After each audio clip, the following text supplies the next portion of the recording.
Buongiorno cari amici, benvenuti anche oggi a una live interattiva non di Sibille ma col vostro maledetto veneziano. Spero che questa volta il video si senta. Ho avuto 24 visualizzazioni di un video che non si sentiva.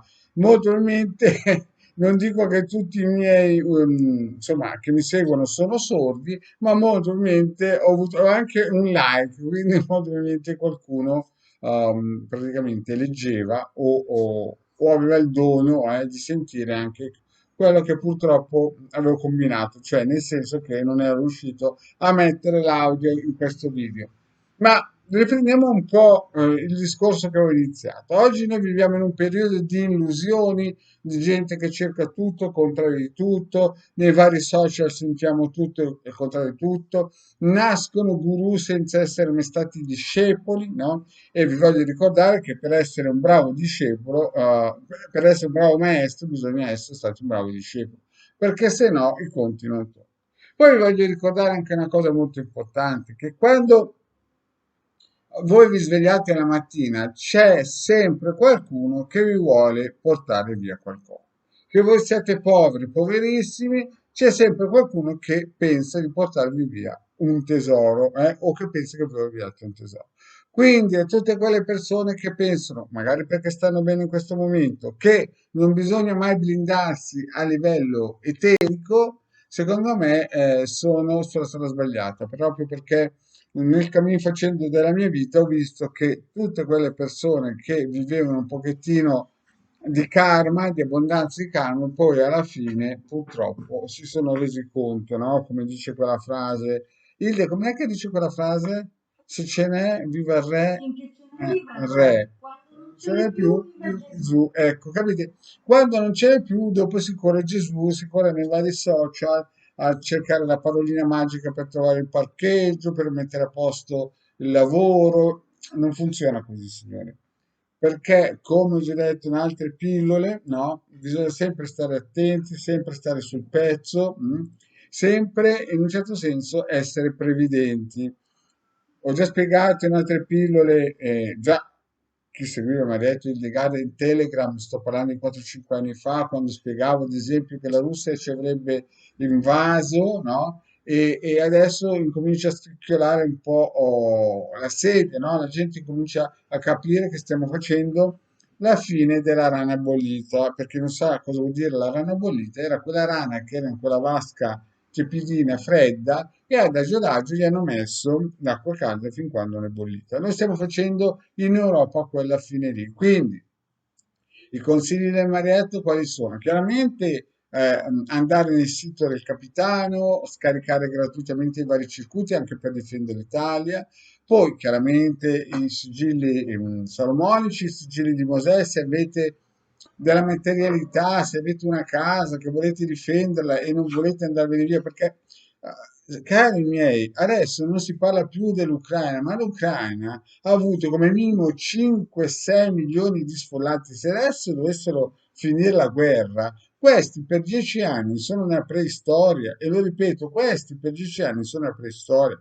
Signori, quello che sta succedendo in Ucraina, purtroppo, che voi ci crediate o no, succederà anche nelle nostre latitudini fra un po', entro il 2029.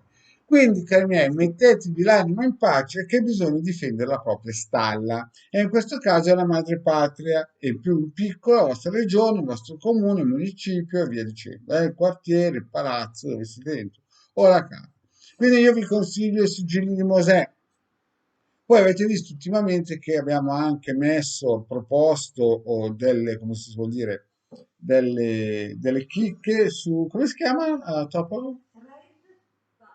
Redbubble, no? Abbiamo messo dei sigilli su delle magliette per rinforzare il campo aurico delle persone. Vi ricordo anche che il De Garda ultimamente ha stampato una, cioè non lei, ma ha fatto stampare, o gli hanno proposto, la verità è questa, gli hanno proposto di stampare un suo lavoro in cui anche il Marietto ha collaborato, no? E se andate nel giardino dei libri lo trovate per 13-14 euro, ma li vale tutti, mi raccomando, andate a cercare il libro di De Garda. E poi chiaramente andate anche nel nostro sito dove noi appunto viviamo anche di queste cose, dove ci sono dei sigilli molto importanti. perché ricordatevi, se voi alla sera avete qualcosa, la mattina si sveglierà sempre qualcuno e cercherà di portarlo. Poi attenzione a quelli che vi dicono di investire nelle criptovalute, perché ne sento tutti i giorni di cose strane. Quindi attenzione a non cadere nella trappola delle criptovalute, dell'oro, insomma, quelle cose lì. Lasciate stare, piuttosto una bella indagine radiestesica per togliersi qualche sassolino, qualche piccolo dubbio. Poi un'altra cosa, mi raccomando, a tutte quelle persone che fanno le domande live, gratuite, non è che le dovete continuare a rifare come un percussore, ne basta una ogni 6 mesi, eventualmente se volete approfondire ci contattate, sono sempre 20 euro, pagabili come volete, no? Con i vari mezzi che vi diamo a disposizione, sono 45 minuti, perché se venite a intesare live con la solita domanda, noi non vi rispondiamo più perché se è sempre la stessa domanda, dopo un po' le sibille si ubriacano. Giusto Ilde? Ecco, la Hilde fa un po' di eco, però il concetto è questo. Quindi, cari amici, io vi ringrazio di avermi ascoltato e ricordiamoci, stiamo per fare la fine della rana bollita, quindi gratuitamente nel sito del Marietto di Hildegarda, nel Capitano potete scaricare gli ebook, ne avete scaricati qualcosa come 200.000. Se volete qualcosa di più, il ciondolo e poi eventualmente anche i vari sigilli, soprattutto quello di Mosè, perché è più orientato al livello materiale. E in più, chiaramente, i vari riti propiziatori che si dovrebbero essere fatti in vari momenti dell'anno. Bene, io penso di aver detto questo. Poi attenzione anche ai social, perché c'è tanta gente che promette di trovare il parcheggio con una pallina magica, una pacca sulle spalle, un angelo, un arcangelo, un Michelangelo, insomma tutte queste cose qui da New Age che lasceranno il tempo che trovano. Bene, cari amici, grazie di avermi ascoltato e vi auguro un buon appetito.